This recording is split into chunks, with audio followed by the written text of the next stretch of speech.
भाई ये स्ट्रीट हमेशा खाली रहती थी। मैं बहुत टाइम से इधर पे आता हूँ और हमेशा खाली रहता है, बट अभी हर जगह खाली फूड और मतलब हर चीज़ का मार्केट लगा हुआ है इधर पे। काफ़ी बढ़िया है, एकदम बढ़िया।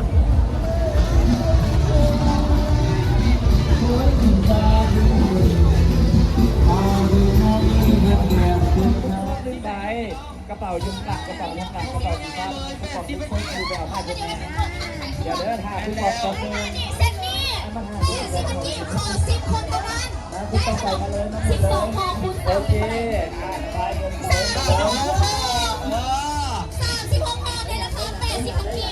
อันนี้ก็เป็นแสงสาว มึงกับพวกเราได้เลยลองกินหมุนได้เลยหมุนได้เลยหมุนได้เลยหมุนเลยหมุนเลย ไปจะเลือกซิวดีๆนะ